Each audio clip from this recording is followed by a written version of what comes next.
the lives of these women matter. We as investigators, we understand that. Obviously, no one understands it more than the families. Rex Heuermann, now charged with murdering a 7th woman on Long Island. I lay out the evidence the DA says ties Rex Heuermann to the murder of Valerie Mack. Welcome to Crime Fix. I'm Angenette Levy.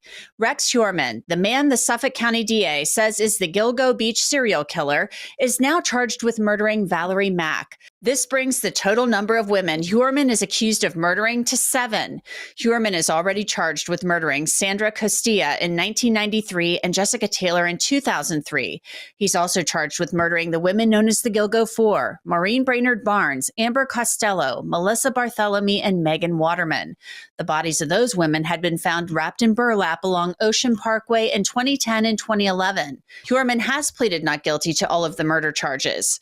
Heuermann being charged with Valerie Mack's murder is not a complete shock. Suffolk County DA Ray Tierney had previously said Heuermann was a suspect in her murder.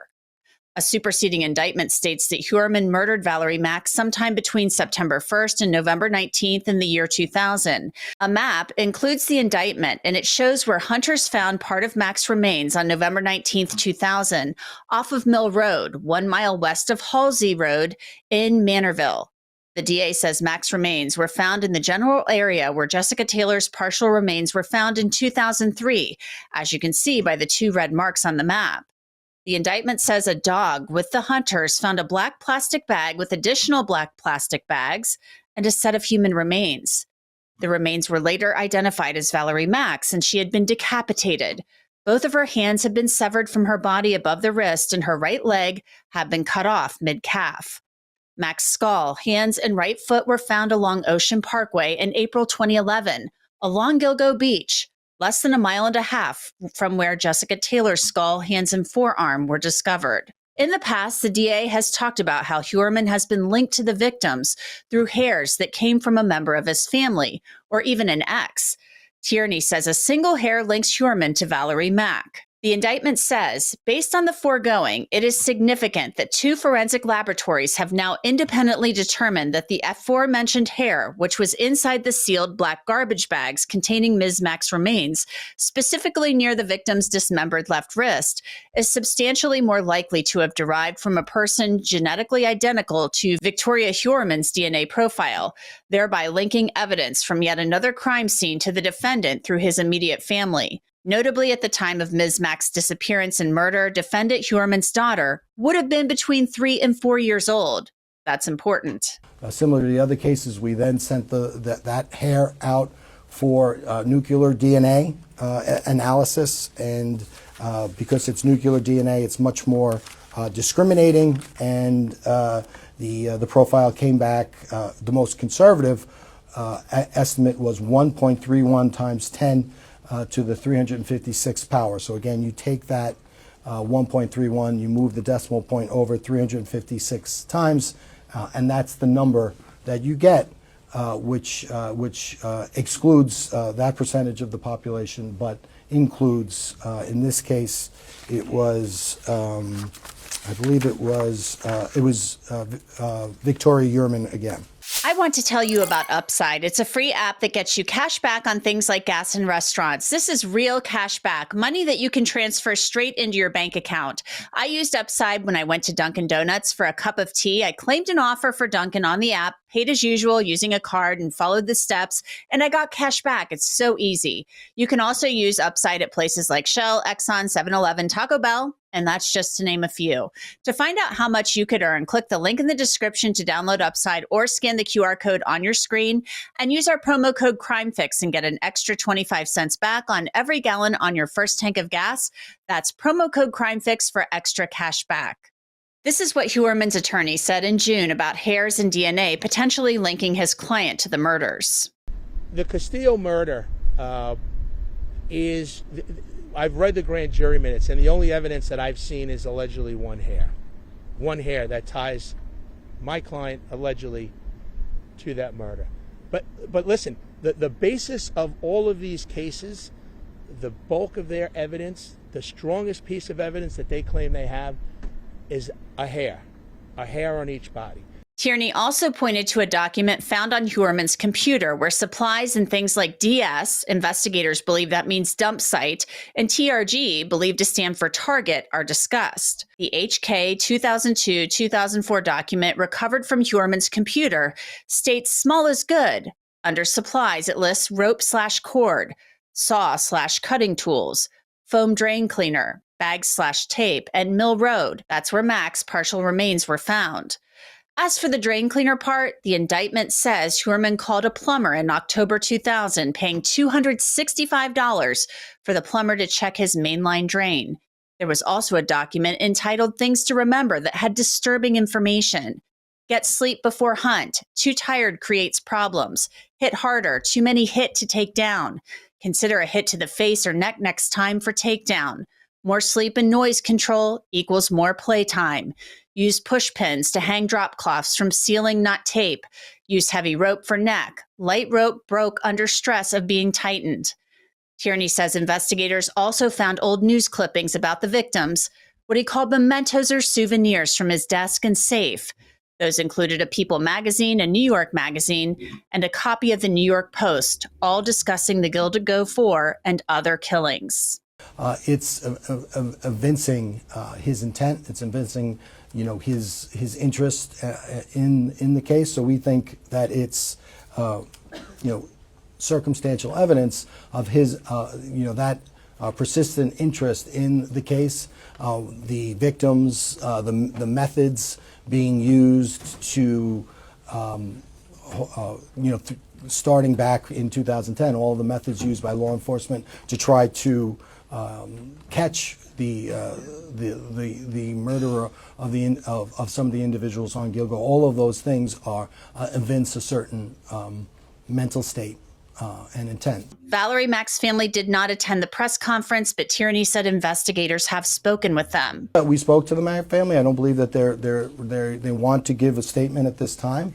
I can tell you that I had the opportunity to speak. They are very grateful. They are very grateful for the small bit of closure that the task force has been able to provide, and it was very interesting to us. I'll step back. They're thankful for all the investigators stemming right back from the very origins of the case and the diligent work that was done in this case, and they're grateful for that. I want to bring in Josh Zeman. He's a documentary filmmaker who has investigated all of these murders extensively. Josh, the picture that is painted each time we talk about this, and each time a new murder charge is filed, just gets more and more horrific about what these poor young women are believed to have gone through in their final moments. It's interesting because we want to solve the mystery. We want to know what happened, but I don't think any of us have been quite prepared for how brutal these slayings were. Every time I look at the documents that DA Tierney has brought forth from Rex Heuermann's house, it's just so shocking. And then we get even more information. The fact we always assumed that he was following what was going on during about the case, but now we have confirmation. He was going to the GilgoNews.com site and logging in. He was reading Bob Kolker's articles, People magazine. We wonder whether or not he watched our show. I assume he did. It's frightening. It's tragic and it's scary. Yeah. What really got me was the photographs, and we can put those up, of the People magazine, of the New York Post, the New York magazine. These things were in pristine condition, and the indictment describes these as mementos, souvenirs, if you will. And it does describe him as going to the Gilgo News website.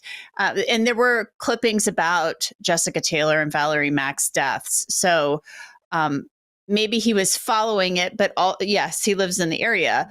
But also, there's this kind of indication that he maybe was reliving the experience with these publications. I mean, these crimes are all about power. obviously, as you can see from the bondage and things like that, it's just, I think in our mind as consumers, we have this idea of serial murder, but then when we really get into the details, it becomes so shocking. I would like to point out that Valerie Mack was 24 years old when she died. And now 24 years later, finally, we have some answers as to who killed her, allegedly. And I think that that's important. It's a shame that it took 24 years, her life, basically, for us to finally, for someone to be charged. And it angers and frustrates me that it took so long. This wasn't just the fact that the serial killer was so elusive that we couldn't find him. It was because there was obfuscation in the case. But it's really the one good takeaway from this is the fact that Ray Tierney really seems to be on the ball. There's an adult in the room, and his evidence is unbelievable.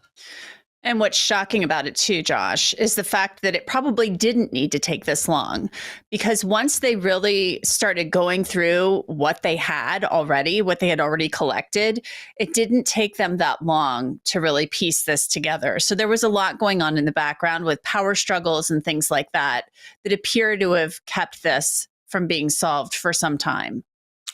I mean, it's one thing for these women to be killed. That's a tragedy for the families. But then there's the double tragedy, right, of knowing that maybe you could have had an answer earlier. Parents passed away before they could get answers. That's sad. And, I still feel like the Suffolk County Police Department needs to be held accountable for that. But I am happy to see the way that it's being treated, the diligence that it's being treated, the care. Obviously, there is a lot of evidence. And I also appreciate reading the bail application, how the DA has been structuring the evidence, going in and, for example, seeing, we know that Valerie Mack was tied up, much like Jessica Taylor. We know there was mutilation to the body, but then going in and looking at Rex's download history and seeing that there was a lot of that type of pornography, sadistic mutilation, BDSM pornography being downloaded at the same time. That's really a smart kind of way to put this case together. Yeah, it is very interesting that they do that. They look at the correlations there and how the knots were similar. The plastic bags were similar. They talk about all of these different similarities. And then, of course, there was mutilation to Valerie's body, to her breast postmortem. So it's all circumstantial, and in isolation, it may not seem that significant. But when you put it all together, it kind of paints this picture over the years. And then you have the change in MO, according to the DA, from dismembering the bodies and then, talk about drain cleaner and calling the plumber to inspect the drains. And then years and years pass, and then there's a different way of disposing of the bodies. So it was almost like a learning experience. I think that's how they'll paint this once they present it to a jury. The interesting thing, and people have always said this, is why didn't he dismember the other victims? And it's because he didn't have to, because, he got lazy, or the police weren't, close to him. They weren't on him. And so he figured, why go through all the extensive effort to dismember a body? So that's, another thing. It is interesting. And I think we still need to keep our eyes on the victim here, Valerie Mack's tragic life. She did have a son. We were always interested in why part of her leg had been removed, and now we now know it is because of a tattoo. We figured that there was some forensic countermeasures being done in an effort to try and obscure her identity. But there's still questions that remain, questions that I want answered, like why split the locations of where the dismembered body parts were dumped? I know that sounds gory, but it is an interesting thing to consider and ask why. There has to be some reason. he was so meticulous, had plans laid out for everything he did. The fact that some of Valerie Mack's remains were found in Manorville and some were found in Gilgo Beach, there's a very specific reason for this. The question is, what is it? And it could be just to make it harder, more difficult to solve the crime. I mean, that's what I'm guessing. I don't know that specifically, but that's where my head goes when I think about it. And, of course, Valerie Mack, it's so sad. Her family didn't want to speak at the press conference. They didn't attend. But, she is somebody who was vulnerable. She was doing sex work, and somebody who was, they said in the indictment, advertising online at times and sometimes walking the streets. Somebody who was an easy target. It's so incredibly sad. Where do you see this going from here? There was mention of Karen Vergata in the press conference. There's still Asian Doe, Peaches, and her child. I know there's been some work done to try to identify Peaches, also Asian Doe. So there are still other sets of remains that are potentially tied to this case. Yes, absolutely. I think it's difficult to speculate, but again, knowing Rex's online history, searching for Asian twink and things like that, we now have a better idea that he is responsible for those victims. But it has always been my hope and desire to give those victims a name. And so that's where I hope we're going to go. Obviously, Tierney is not done, and that's great to see. And so I hope he continues to do the same work that he has been doing. And I really hope that next will be Peaches. I mean, remember, we have a mom and a toddler, a baby who was found there. So to us, that has always been, closure is not really the right word, but getting the answers about the child. Yeah, most certainly. It's just an awful case. Rex Heuermann, of course, remains held without bail. He'll be back in court sometime next year as the case proceeds, and he's pleaded not guilty. Josh Zeman, thank you as always for joining me. I appreciate it. Thank you for having me. Much appreciated. And that's it for this episode of Crime Fix. I'm Angenette Levy. Thanks so much for being with me. I'll see you back here next time.